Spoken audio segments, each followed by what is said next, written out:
Hello बच्चों, कैसे हो आप सब लोग। मेरा ऐसा विश्वास है कि पिछली क्लास में जो करवाया था बहुत अच्छे से आप सब लोगों ने कर लिया है, उसको बहुत अच्छे से प्रैक्टिस कर लिया है। तो उसी पे लास्ट क्लास में क्या पढ़ा था हमने कि कोई भी जो स्फेरिकल शेल है या होलोस्फेयर है या कंडक्टिंग स्फेयर है, उसके कारण से इलेक्ट्रिक पोटेंशियल की डेरिवेशन हमने की थी।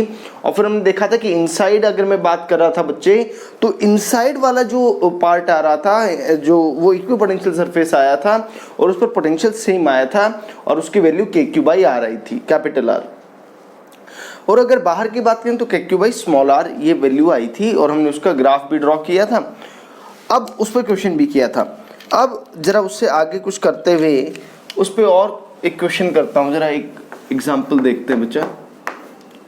देखो उसी पे बेस्ड, पिछली बार तो दो कंसेंट्रिक स्फीयर्स लिए थे, इस बार एक ही स्फीयर लेता हूँ, स्फीयर जिसका radius are.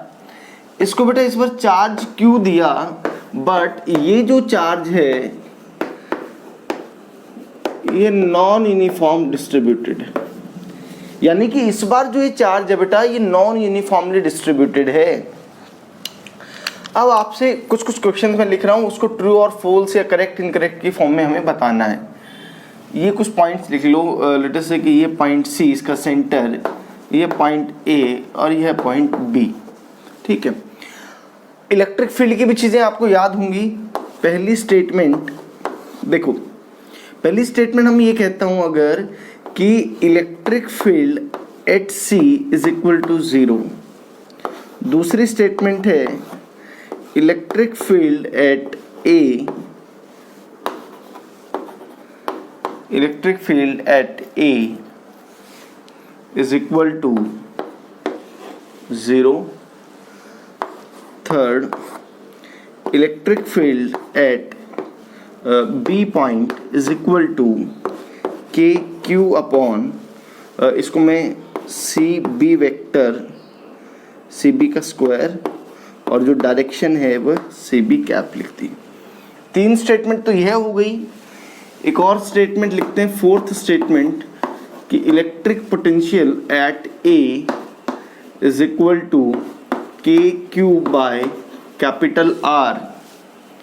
Fifth point, potential at B is equal to kq upon, let it be cb, and the last point is electric field at c will be equal to kq by r।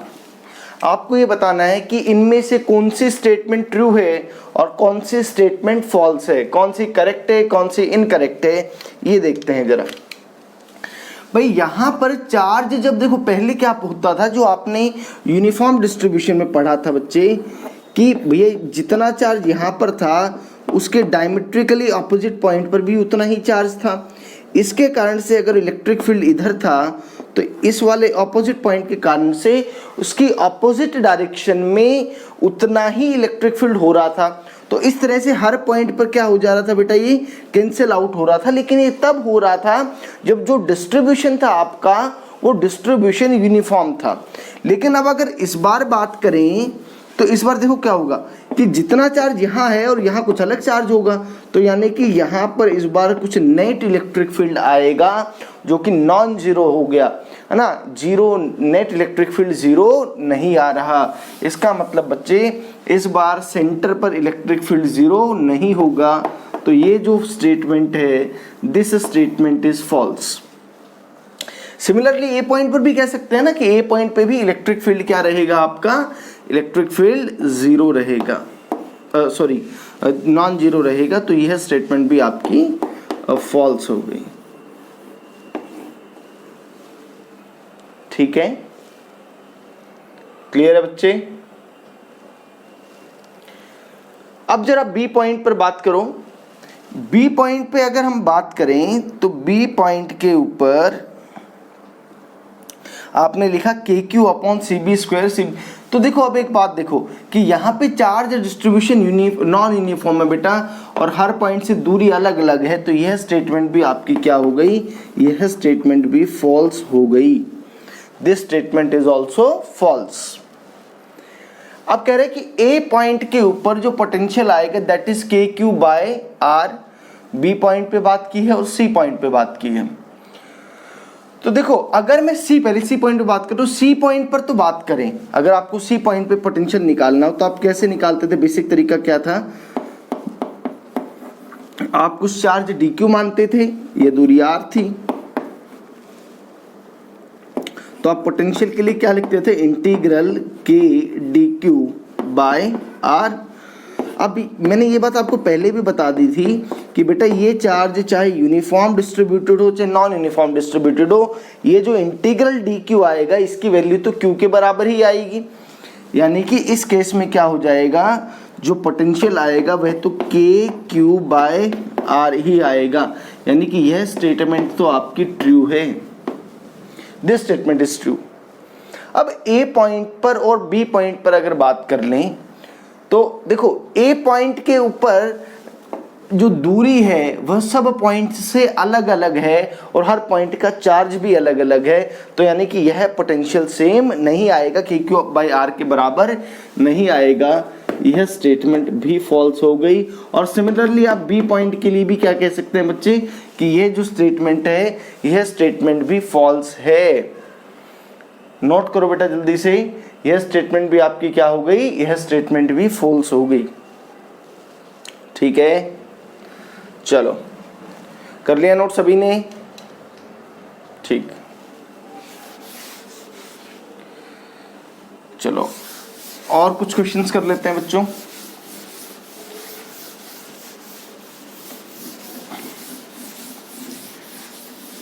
तो जो इसमें थोड़ा सा practice आप करेंगे ना तो ही अच्छा सा मजा आएगा आपको इस तरह के क्वेश्चंस को करने में। और एक एग्जांपल देखूं, लेट अस से कि एक हेमिस्फीयर ले लो, चलो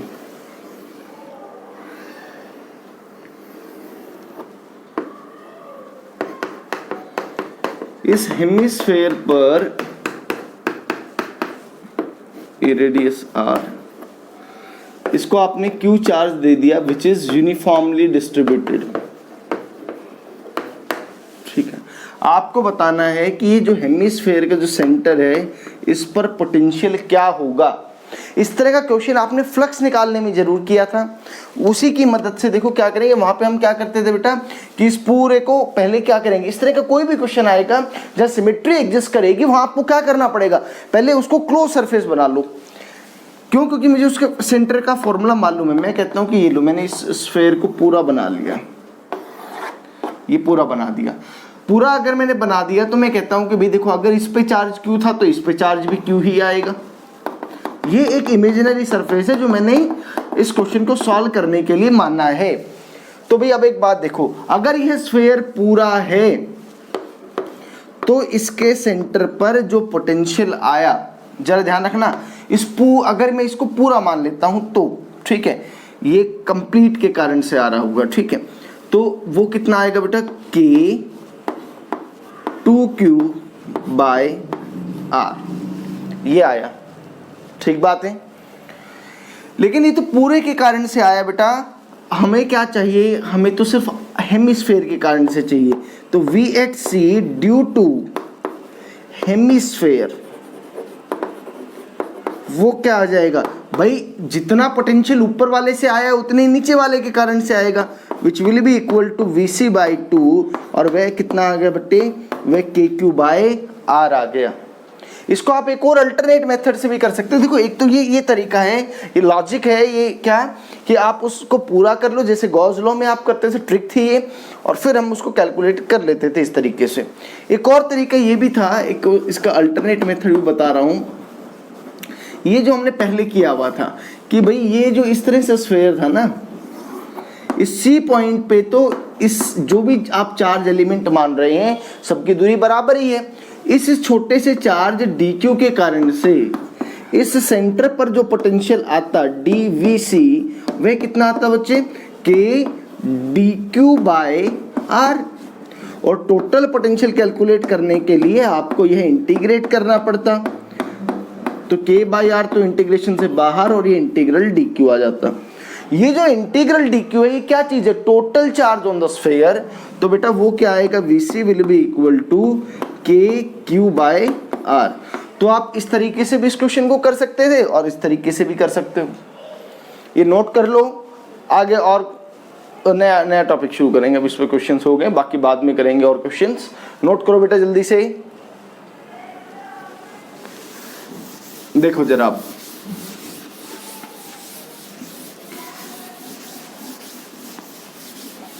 देखो देखो। अब बात करते हैं electric potential, electric potential due to solid sphere. भाई सॉलिड स्फीयर के कारण से जो इलेक्ट्रिक पोटेंशियल आएगा उसके फॉर्मूले की बात करते हैं। देखो सॉलिड स्फीयर का मतलब क्या होगा बेटा, वो जो आपने पहले भी पढ़ा था कि नॉन कंडक्टिंग वाला जो पार्ट था, कि अंदर चार्ज क्या होगा, अंदर चार्ज यूनिफॉर्मली डिस्ट्रीब्यूटेड है इस स्फीयर के अंदर। मान लेते हैं कि यह इसका सी इसका सेंटर है, आर इसका रेडियस है, ठीक है। मान लो कि भाई अगर टोटल चार्ज मानना है तो क्यू मान लो, और डेंसिटी की टर्म में मानना है तो डेंसिटी रो मान लो। यह इसकी चार्ज डेंसिटी है। अब यहाँ पे भी दो केस में क्वेश्चन होगा बेटा, ये दो क्वेश्चन में इसके डेरिवेशन होगी, दो पार्ट में डेरिवेशन होगी। एक तो इसके इनसाइड पोटेंशियल निकालना होगा और एक इसके आउटसाइड, ठीक है। तो पहले अगर मैं बात करूं, पहले इनसाइड निकाल लेते हैं, केस वन, केस वन। ये पहले आउटसाइड ही कैलकुलेट कर लो, ज़्यादा ठीक रहेगा। आउटसाइड स्फीयर, आउटसाइड स्फीयर का मतलब क्या हो गया कि जो R है that is greater than equal to R। तो भाई इलेक्ट्रिक फील्ड आउटसाइड तो मैं जानता हूँ, इलेक्ट्रिक फील्ड आउटसाइड का फॉर्मूला क्या पढ़ा था, मैं मैग्नीट्यूड की बात कर रहा हूँ सिर्फ, that will be equal to K Q by R square. अगर मैं किसी पॉइंट यहाँ पर बात कर लेता हूँ बेटे P पॉइंट पे, और ये डिस्टेंस स्मॉल r है, तो ये आया था। अब मैं एक फॉर्मूला क्या जानता हूँ कि E is equal to minus of D V by D R, ये चीज़ हम जानते हैं। तो अब इसी को यूज़ करते हुए आगे सॉल्व कर लेते हैं। D V is equal to minus of E D R, और ये सभी को पता है कि वह एंगल 0 डिग्री है ई और आर के बीच में, इसीलिए मैंने उसको डायरेक्टली क्या लिख दिया, ई डी आर लिख दिया। या आप लिखना चाहो ऐसे लिख लो, E D R cos 0 degree. अब यहाँ पे बेटा लिमिट्स पुट करनी पड़ेगी। मैं जानता हूँ कि अनंत दूरी पर पोटेंशियल 0 माना हुआ है और आर दूरी पर पोटेंशियल v माना हुआ है। तो इसको जब सॉल्व करोगे तो ये तो बन गया v minus 0 minus of infinity से r, e की वैल्यू बेटा क्या है, K Q by small R square D R, ये आ गया। तो v इज इक्वल टू क्या आ गया, देखो जरा ध्यान से, के क्यू और integral D R by R square infinity से r, so v is equal to minus of K Q और 1 अपॉन आर स्क्वायर का इंटीग्रेशन सभी लोग जानते हो, माइनस 1 बाई आर और इन्फिनिटी से 0। ये जो बेटा ये जो पोटेंशियल आ रहा है ये आउटसाइड आ रहा है, v out, minus minus plus हो गया, K Q upper limit minus lower limit, और ये 1 अपॉन इन्फिनिटी तो 0 हो गया। So v out will be equal to K Q by R. ये देखो आपका सुंदर सा रिजल्ट आ गया है, और ये बात भी पता लग गई कि v out is inversely proportional to r, v out is inversely proportional to r। तो बेटा ये देखो हमने डेरिवेशन कर लिया है आउटसाइड द स्फीयर पोटेंशियल निकालने का। आप स्क्रीन पोज करो और इसको नोट कर लो, सिंपल सा इस तरह का हमने पहले भी किया हुआ है डेरिवेशन, नोट करो जल्दी से इसको, ठीक है बेटा। अब बात करते हैं अगले केस की, दैट इज इनसाइड। अच्छा यहाँ से ना आप एक रिजल्ट और भी देख सकते हो, जो ये अभी जो हमने डेरिवेशन की ना, जो मुझे जो अभी जो पार्ट करूंगा इसमें बहुत इंपॉर्टेंट है, बहुत यूज आएगा। कि V एट सरफेस के, क्योंकि यहाँ पे R के इक्वल भी हो सकता है ना स्मॉल r, तो सरफेस के ऊपर बेटा पोटेंशियल क्या हो जाएगा, KQ by capital R, KQ by capital R। ठीक है, ये इसी रिजल्ट से हमने कर लिया डिराइव। अब जरा आगे, तो जो केस 2 है ये कर लेते हैं इनसाइड स्फीयर ना, आउटसाइड तो हो ही गया, इनसाइड स्फीयर वाला केस और कर लेते हैं। तो इनसाइड स्फीयर पे लेट अस से कि इस पॉइंट ए पे बात करते हैं जो कि सेंटर से स्मॉल r डिस्टेंस पर है। तो भाई ये रिलेशन हम जानते हैं कि delta v is equal to integral E dot D R. मैं सिर्फ मैग्नीट्यूड की टर्म्स में बात करना चाह रहा हूँ बेटा, क्यों, क्योंकि मैं बात जानता हूँ कि in the direction of electric field तो रेडियली आउटवर्ड है, आउटवर्ड यानी कि उसी डायरेक्शन में पोटेंशियल डिक्रीज होगा। ए पॉइंट हायर पोटेंशियल पर, सरफेस वाला लोअर पोटेंशियल पर, तो v minus V surface is equal to integral E. E की वैल्यू क्या होती है बेटा inside, rho R upon 3 epsilon naught D R. और देखो लिमिट्स कहाँ से कहाँ जाएंगी, स्मॉल r से कैपिटल R तक। ये आ गया V A minus V surface कितना होता है बेटा, K Q by capital R is equal to, यहाँ से बेटा रो अपॉन 3 एप्सिलॉन नॉट, बाहर कॉमन आ गया, और आर डी आर का जो इंटीग्रेशन होगा वो आर स्क्वायर बाई 2 आ गया, लिमिट्स स्मॉल r से कैपिटल R। तो आप अब क्या लिख सकते हैं, वी ए माइनस, बेटा इसको ऐसे लिख लो, K Q upon R is equal to, देखो रो को मैं क्या लिख सकता हूँ, Q upon 4/3 pi R cube, ये तो रो की वैल्यू आ गई, और 3 epsilon naught as it is है वो लिख दिया, और ये 2 भी बाहर ले आओ, और अब लिमिट्स आप डालोगे तो क्या आ जाएगा, capital R square minus small r square. V A minus K Q by R is equal to, ये 3 से 3 कैंसिल आउट हो गया, 4 पाई एप्सिलॉन नॉट को मैंने k लिख दिया बेटा, तो ये क्या बन गया, K Q upon 2r cube r square minus small r square. अब इसको ऐसे लिख लो, V A is equal to, इसको थोड़ा सिंप्लीफाई कर रहा हूँ बेटा, के क्यू अपॉन मल्टीप्लाई कर देना, के Q upon 2r minus K Q small r square upon 2r cube, और ये इस तरफ आके प्लस बन जाएगा, के Q by r।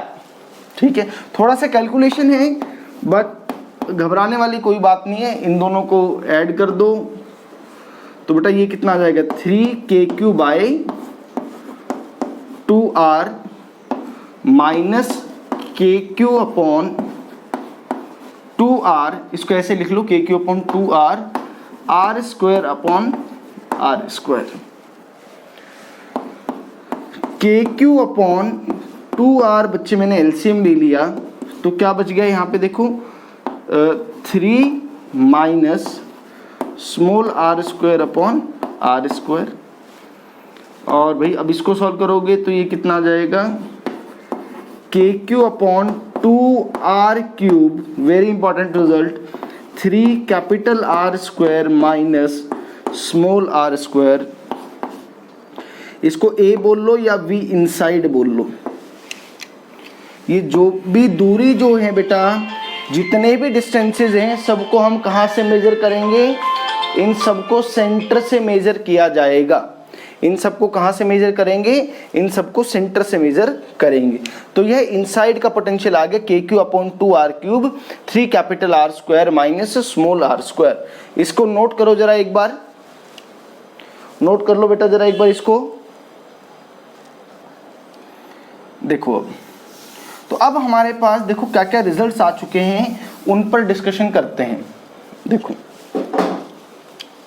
V surface पे आ गया, V आउटसाइड भी हम निकाल चुके हैं। V आउटसाइड क्या रिजल्ट आया था, K Q by small r, और V इनसाइड अभी रिजल्ट निकाला हमने, वह क्या आया बेटा, V inside is equal to K Q upon 2r³ 3 capital R square minus small r square. यह रिजल्ट इनसाइड का आ गया। तो अब देखो इसका ग्राफ भी बहुत इंपॉर्टेंट बनता है बच्चे। देखो तो सॉलिड स्फीयर का पोटेंशियल का फॉर्मूला हम निकाल चुके हैं, मैं लिख चुका हूं आपके सामने। तो अगर आप देखोगे कि V आउटसाइड तो जो है V आउट वो तो इनवर्सली प्रोपोर्शनल टू R है, और V इनसाइड अगर मैं बात करूं तो वह directly proportional to R square है। तो अगर हम एक ग्राफ बनाते हैं किसके बीच में, V और R के बीच का ग्राफ, पोटेंशियल और R के बीच का ग्राफ बनाते हैं अगर, तो देखो कैसा ग्राफ बनेगा। अगर मैं इनसाइड बात करूं बेटा तो वो तो directly proportional to R square है। अच्छा यहां से ना एक रिजल्ट और डिराइव कर लो जरा, उसका भी बहुत फायदा है। Potential at centre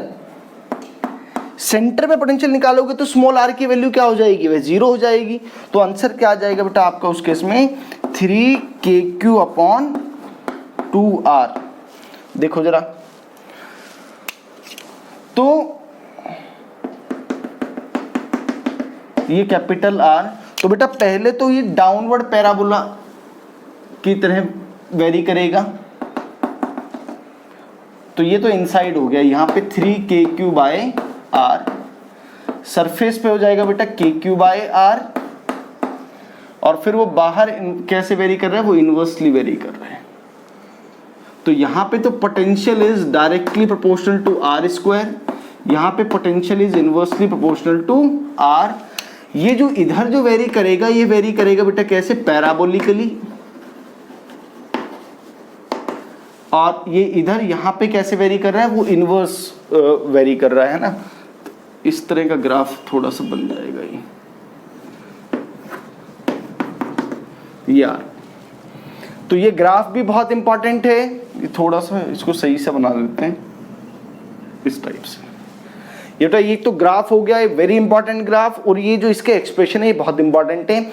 next class में इस पे बेस्ड कुछ क्वेश्चंस हम करेंगे।